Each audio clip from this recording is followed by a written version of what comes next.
everyone. Welcome to our new session of KCC Tutorials. तो बच्चों, आज हम लोग 10वीं कक्षा का हिंदी लोक भारती का दूसरी इकाई का तीसरा पाठ श्रम साधना ये पढ़ने जा रहे हैं, जो लिखा गया है श्री कृष्णदास जाजू इनके द्वारा। तो इस पाठ में इन्होंने वैचारिक निबंध लिखा है, जिसमें श्रम का महत्व इन्होंने यहाँ पर विशद किया है, बताया है बहुत अच्छी तरीके से। श्रम का क्या महत्व है, श्रम साधना कैसी करनी चाहिए, ये इस पाठ में इन्होंने बहुत अच्छी तरीके से बताया है श्री कृष्णदास जाजू। ये पाठ आज हम यहाँ पर सीखने वाले हैं। वीडियो स्टार्ट करने से पहले आपको एक रिक्वेस्ट है कि आपको अगर हमारे वीडियोस अच्छे लगते हो, इसका फ़ायदा होता हो, तो इसे ज़्यादा से ज़्यादा लाइक, शेयर और कमेंट कीजिए और हमारे चैनल को सब्सक्राइब कीजिए। तो चलिए शुरू करते हैं हमारा आज का पाठ श्रम साधना।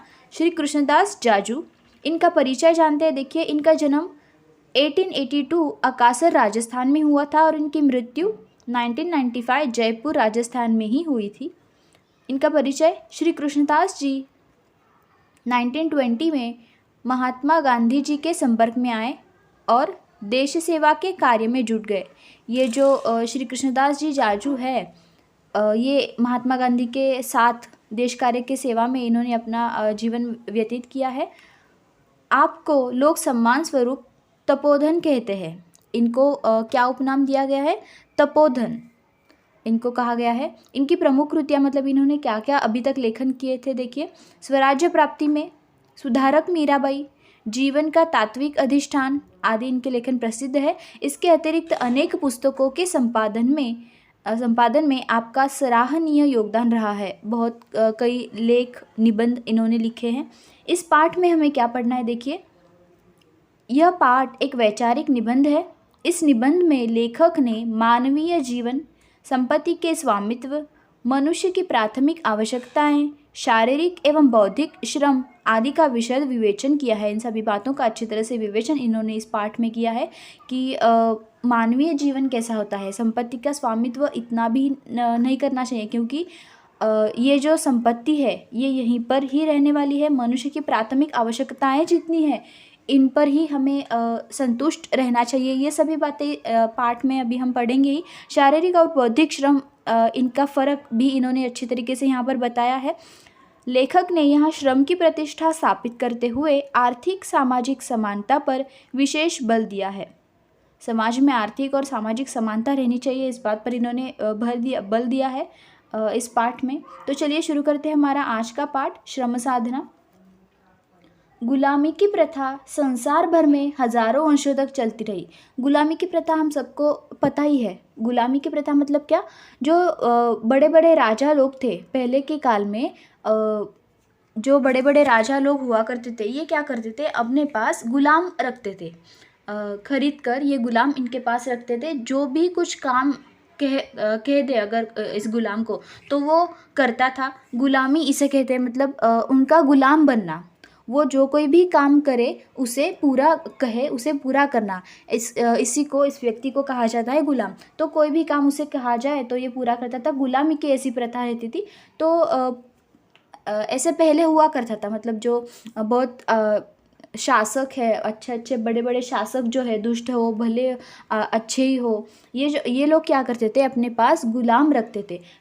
गुलाम को खरीदी और बिक्री भी होती थी, मतलब इनका व्यवहार चलता था, गुलाम खरीदना वगैरह ये सब चलता था पहले के काल में। ये प्रथा तो संसार भर में हजारों वर्षों तक चलती रही। उस लंबे अरसे में विद्वान तत्ववेत्ता और साधु संतों के रहते हुए भी वह चलती रही। उस वक्त भी तो विद्वान तत्ववेत्ता, मतलब अच्छे लोग, ज्ञानी लोग थे, साधु संत भी थे, लेकिन इनके होने के बावजूद भी ये गुलामी की प्रथा चलती रही। बहुत वर्षों तक ये चलती रही। गुलाम लोग खुद भी मानते थे कि वह प्रथा उनके हित में ही है। फिर मनुष्य का विवेक जागरूक हुआ। गुलाम जो भी बिक जाते थे या खरीद लिए जाते थे, इनका भी ऐसा ही मानना था कि हाँ, गुलामी की प्रथा अच्छी है, मतलब उनके हित में ही है, उनकी भलाई ही है उसमें, क्योंकि उनको कहीं पर रहने के लिए जगह मिलती है, खाने के लिए कुछ मिलता है, तो इसी में ये संतुष्ट रह जाते थे। लेकिन इनको ये पता नहीं चलता था कि ये जो वो कर रहे हैं वो गुलामी है। उनको ऐसा लगता था, वो ऐसा मानते थे कि यह प्रथा उनके हित में है। लेकिन जैसे देर होती गई, मतलब जैसे समय बीतता गया, मनुष्य का विवेक जागरूक हुआ। विवेक मतलब मनुष्य की जो अच्छी बातें होती है दिमाग में, अच्छे विचार जो होते हैं, ये विवेक मनुष्य का जागरूक हुआ। अपने जैसे ही हाड़ मांस और दुख की भावना रखने वाले को एक दूसरा बलवान मनुष्य गुलामी में जकड़ रखे। क्या यह बात न्यायोचित है? यह प्रश्न सामने आया। जैसे इंसान सोचने लगा, उसका विवेक जागरूक हुआ, तो इंसान सोचने लगा कि अपने जैसे ही दूसरे इंसान को, जो एक बलवान है, उसकी गुलामी क्यों की जाए। मतलब ये जो बलवान मनुष्य है, ये अपनी गुलामी में दूसरों को, वो जो कि उन्हीं के जैसा है, हाड़ मांस का बना हुआ है, उसे गुलाम बनकर क्यों रखे। इसका क्या अधिकार है? क्या ये बात न्यायोचित है? न्यायोचित मतलब क्या ये बात लॉफुल है, मतलब अकॉर्डिंग टू लॉ है? यह प्रश्न सामने आया।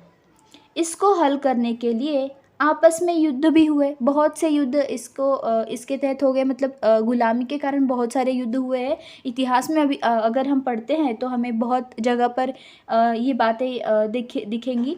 अंत में गुलामी की प्रथा मिट कर रह गई। और ऐसे होते होते सुधारणा, विकास होते होते, मतलब डेवलपमेंट होते होते, मनुष्य ने क्या किया, ये जो गुलामी की प्रथा थी ये बंद करवा दी, ये प्रथा मिट गई। इसी प्रकार राजाओं की संस्था की बात है।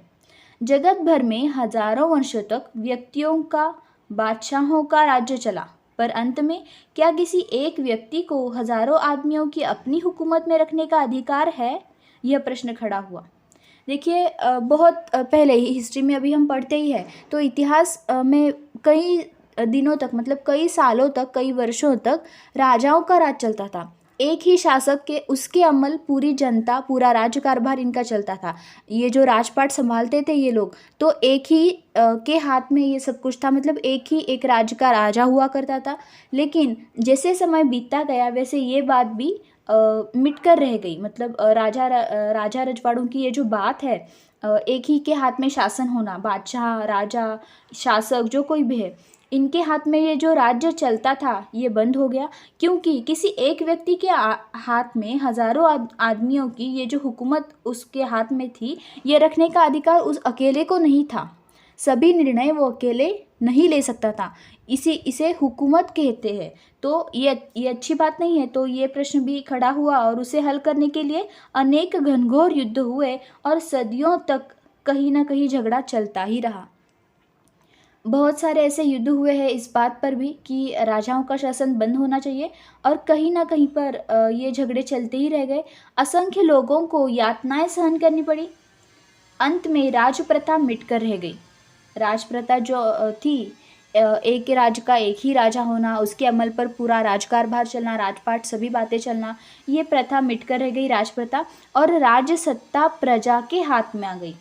प्रजा जिसे चुनती है, जिसे मानपूर्वक वहाँ पर बिठाती है उस जगह पर, उसी को ये पूरा राजपाट संभालना पड़ेगा। ऐसी बातें हो गई। मतलब ऐसे कायदे कानून लागू हो गए कि जो राज सत्ता थी ये प्रजा के हाथ में गई। प्रजा मतलब लोगों के हाथ में गई। हजारों वर्षों तक चलती हुई मान्यताएं छोड़ देनी पड़ी। मान्यताएं मतलब जो भी कंडीशंस ये फॉलो करते आ रहे थे, जो भी रूल्स एंड रेगुलेशंस ये फॉलो करते आ रहे थे, ये इनको छोड़ना पड़ा। ऐसी ही कुछ बातें संपत्ति के स्वामित्व के बारे में भी है। अभी पहले हमने देखा कि गुलामी की प्रथा कैसे बंद होकर रह गई, कैसे होती थी ये गुलामी और कैसे बंद होकर रह गई। वैसे ही राजपाट जो चलता था राजा के हाथ में, बादशाह के हाथ में, शासक के हाथ में, ये भी प्रथा कैसे चलती थी और ये कैसे बंद हो गई, ये भी हमने देखा। अभी हम आगे देखेंगे संपत्ति का स्वामित्व। संपत्ति का स्वामित्व मतलब मालकी, ओनरशिप। स्वामित्व मतलब क्या? Ownership of state. संपत्ति मतलब स्टेट प्रॉपर्टी। तो ये जो संपत्ति के स्वामित्व के बारे में क्या बात है, देखिए। संपत्ति के स्वामित्व और उसके अधिकार की बात जानने के लिए यह समझना जरूरी है कि संपत्ति किसे कहते हैं और वह कैसे बनती है। ये जो संपत्ति हम शब्द बोल रहे हैं, ये संपत्ति मतलब क्या, उसके लिए उसका अधिकार मतलब क्या, उसके लिए ये समझना ज़रूरी है कि संपत्ति किसे कहते हैं और वह बनती कैसे है। देखिए बहुत अच्छी तरीके से यहाँ पर इन्होंने बताया है कृष्णदास जाजू ने। इसका ये जो संपत्ति के स्वामित्व का जो पार्ट है बहुत अच्छी तरीके से इन्होंने समझाया है। संपत्ति बनाता एक और है और इसका स्वामी अलग होता है, इसका स्वामित्व किसी और के पास होता है। देखिए आगे हम पढ़ेंगे।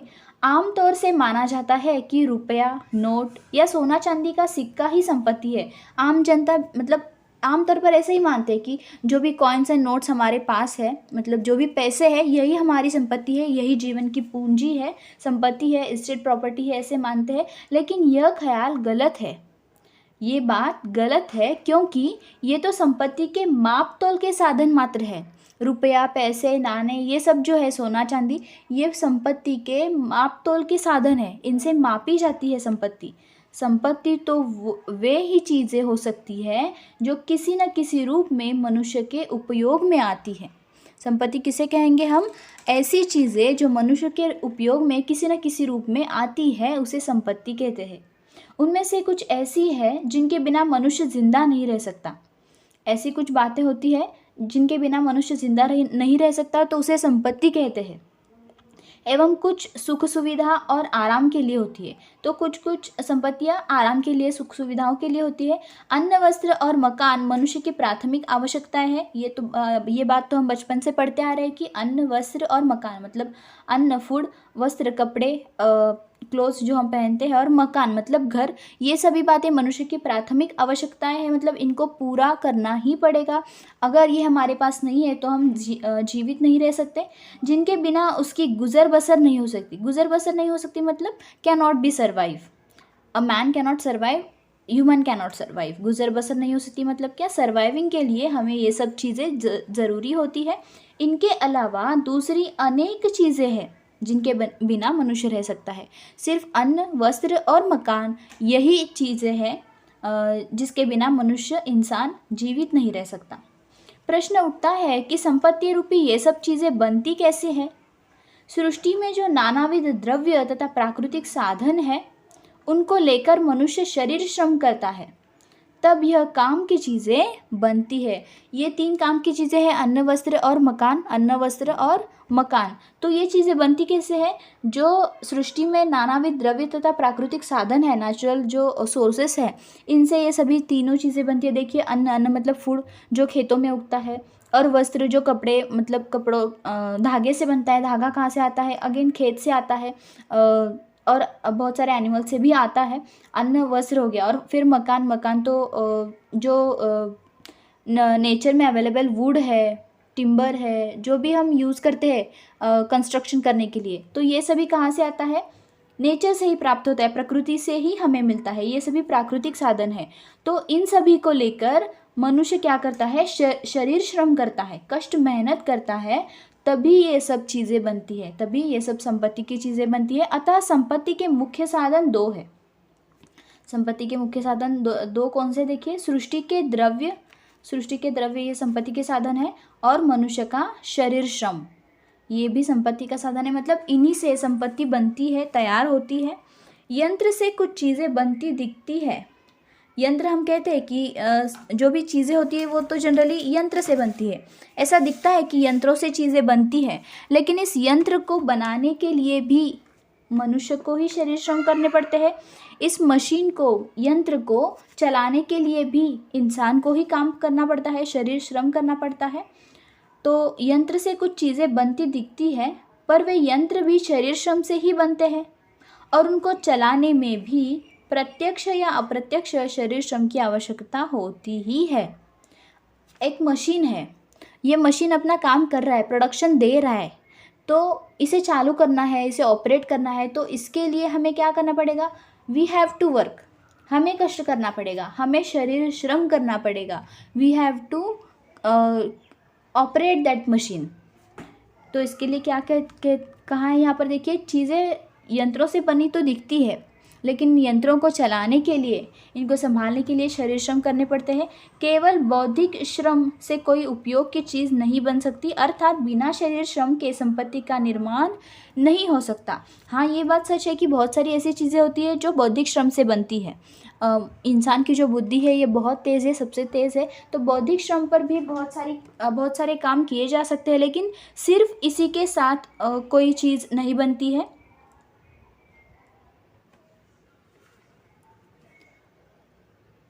बौद्धिक श्रम के साथ हमें शरीर श्रम भी करना उतना ही महत्वपूर्ण है। बौद्धिक श्रम से कोई उपयोग की चीज़ नहीं बन सकती, केवल बौद्धिक श्रम से कोई उपयोग की चीज़ नहीं बन सकती, अर्थात बिना शरीर श्रम के संपत्ति का निर्माण नहीं हो सकता।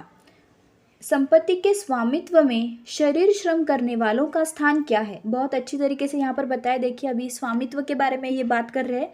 जो प्रत्यक्ष शरीर श्रम के काम करते हैं उन्हें तो गरीबी या कष्ट में ही अपना जीवन बिताना पड़ता है। इसका बहुत ही सुंदर एग्जाम्पल मतलब हमारे जो किसान हैं। देखिए ये क्या कह रहे हैं यहाँ पर, जो प्रत्यक्ष शरीर श्रम के काम करते हैं उन्हें तो गरीबी या कष्ट में ही अपना जीवन बिताना पड़ता है। अभी किसान का एग्जाम्पल अभी हम यहाँ पर देखते हैं। किसान खेतों में दिन रात मेहनत करता है, मजदूरी करता है, और ये जो खेत है ये हरे भरे करता है, हरियाली सभी तरफ छा जाती है, उसके खेत में धान उग जाता है। लेकिन ये इसका जो मुबदला है, इसकी जो कीमत है, ये बेचारे किसान को कभी नहीं मिलती। ये कीमत व्यापारियों को मिलती है, जिनको ये अपने खेत में आया हुआ धान बेचता है। तो क्या होता है, ये जो व्यापारी होते हैं ये बीच में ही श्रीमंत हो जाते हैं, मतलब इनकी संपत्ति बढ़ जाती है, और बेचारा जो किसान है, जो मेहनत मजदूरी करके काम करके दिन रात शरीर श्रम मेहनत करके खेतों में अपना खून पसीना बहा रहा है, पसीना बहा कर काम कर रहा है, ये तो गरीब का गरीब ही रह जाता है और कष्ट में ही अपना जीवन बिताता है। तो क्या होता है, शरीर श्रम किया लेकिन संपत्ति पर स्वामित्व किसका हुआ?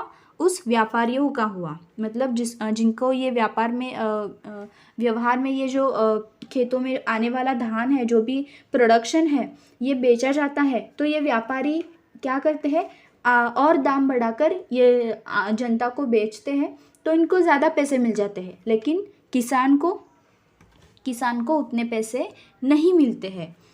इन्हें कष्ट में ही अपना जीवन बिताना पड़ता है, और उन्हीं के द्वारा उत्पादित संपत्ति दूसरे थोड़े से हाथों में ही इकट्ठी होती रहती है।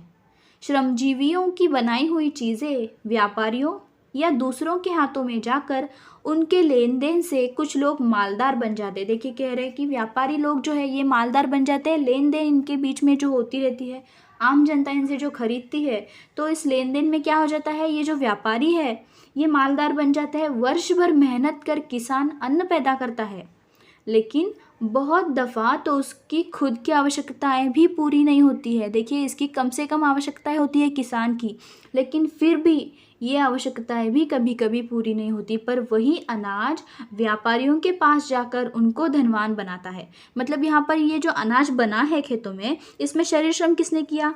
किसान ने किया। तो संपत्ति पर स्वामित्व किसका होना चाहिए? किसान का होना चाहिए। लेकिन इस संपत्ति पर स्वामित्व किसका आ जाता है? व्यापारियों का आ जाता है। व्यापारियों के पास ये अनाज जाकर उन्हें धनवान बनाता है। संपत्ति बनाते हैं मजदूर, और धन इकट्ठा होता है उनके पास जो केवल व्यवस्था करते हैं, कुछ भी शरीर श्रम नहीं करते हैं, मजदूरी नहीं करते हैं। उनके पास ये धन इकट्ठा हो जाता है, इनको ये संपत्ति मिल जाती है, संपत्ति का स्वामित्व मिल जाता है, प्राप्त होता है। तो ये सभी बातें हैं संपत्ति के स्वामित्व के बारे में। बड़ी अच्छी तरीके से वैचारिक निबंध इन्होंने लिखा है। समाज में और आजकल के दिनों में जो कुछ भी बातें होती रहती है, ये सभी बातें यहाँ पर बताई गई है। जीवन निर्वाह या धन कमाने के लिए अनेक व्यवसाय चल रहे हैं। जीवन निर्वाह या धन कमाने के लिए अनेक व्यवसाय चल रहे हैं। आजकल हम देखते हैं कि जीवन निर्वाह करने के लिए इंसान अनेक व्यवसाय कर रहा है। इनके मोटे तौर पर 2 वर्ग किए जाते हैं। कुछ व्यवसाय ऐसे हैं जिनमें शरीर श्रम आवश्यक है, और कुछ ऐसे हैं जो बुद्धि के बल पर चलाए जाते हैं। 2 प्रकार के व्यवसाय हम आमतौर पर देखते हैं कि एक जो होता है जिसमें शरीर श्रम आवश्यक होता है, और दूसरा जो बुद्धि के बल पर भी किया जा सकता है।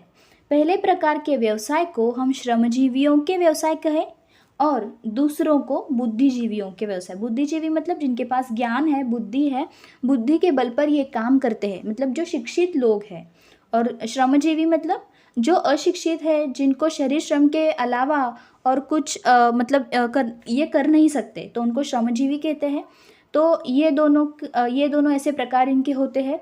राजकाज चलाने वाले मंत्री आदि तथा राज के कर्मचारी ऊंचे ऊंचे पद से लेकर नीचे के क्लर्क तक, ये सभी लोग जो है कर्मचारी होते हैं, बड़े बड़े ऑफिसर्स होते हैं, कंपनीज होती है, इनमें काम करने वाले सभी लोग होते हैं, कर्मचारी होते हैं, क्लर्क होते हैं, मंत्री, राजकाज चलाने वाले, ये सभी लोग, न्यायाधीश, वकील, डॉक्टर, अध्यापक, व्यापारी आदि ऐसे हैं जो अपना भरण पोषण बौद्धिक काम से करते हैं, अपनी बुद्धि पर ये काम करते हैं, पैसे कमाते हैं। शरीर श्रम से अपना निर्वाह करने वाले हैं।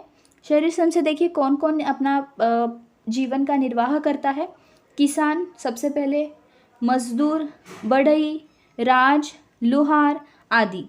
समाज के व्यवहार के लिए इन बुद्धिजीवियों और श्रमजीवियों दोनों प्रकार के लोगों की ज़रूरत है। इन दोनों को भी ज़रूरत समाज को है। सिर्फ बुद्धिजीवी भी कुछ कर नहीं सकते और सिर्फ श्रमजीवी भी कुछ कर नहीं सकते। दोनों का होना उतना ही ज़रूरी है समाज अच्छा चलने के लिए। पर सामाजिक दृष्टि से इन दोनों के व्यवसाय के मूल्यों में बहुत फ़र्क है। व्यवसाय के मूल्यों में मतलब इनका जो भी व्यवसाय है, इनके मूल्य श्रमजीवियों के मूल्य ज़्यादा होना चाहिए बुद्धिजीवियों के मुकाबले। बुद्धिजीवियों का जीवन श्रमजीवियों पर आधारित है। बुद्धिजीवियों का जीवन किन पर आधारित है? श्रमजीवियों पर आधारित है। ऐसा होते हुए भी दुर्भाग्य यह है कि श्रमजीवियों की मजदूरी एवं आमदनी कम है, जो कि ज़्यादा होनी चाहिए, क्योंकि शरीर श्रम ये कर रहे हैं। इन्हीं पर बुद्धिजीवियों का जीवन डिपेंड होता है। तो इनकी मजदूरी, इनकी जो श्रमजीवियों को मोल मिलना चाहिए, मूल्य मिलने चाहिए, ये ज़्यादा होने चाहिए। जबकि दुर्भाग्य की ये बात है कि श्रमजीवियों की मजदूरी कम है, आमदनी कम है, समाज में उनकी प्रतिष्ठा भी उतनी नहीं है और उनको अपना जीवन प्रायः कष्ट में ही बिताना पड़ता है। ये जो श्रमजीवी होते हैं इनका कष्ट ज़्यादा होता है। व्यापारी और उद्योगपतियों के लिए अर्थशास्त्र ने यह नियम बताया है कि खरीद सस्ती से सस्ती हो, जो खरीदी की जाती है या सस्ती से सस्ती हो, और बिक्री महंगी से महंगी, ये अर्थशास्त्र का नियम है। मुनाफे की कोई मर्यादा नहीं होती है। मुनाफा मतलब प्रॉफिट। जो कारखाना मजदूरों के शरीर श्रम के बिना चल ही नहीं सकता, उसके मजदूर को 1500 मासिक से अधिक भले ही न मिले, पर व्यवस्थापकों और पूंजी लगाने वालों को हजारों लाखों का मिलना गलत नहीं माना जाता। देखिए कितनी विचित्र सी बात है। जो मजदूर यहाँ पर इन कारखानों में काम करते हैं, शरीर श्रम करते हैं, जिनके बिना कारखाना चल ही नहीं पाता है, उस मजदूर को 1500 मासिक से अधिक भले ही न मिले, मतलब उनको मिलते नहीं है।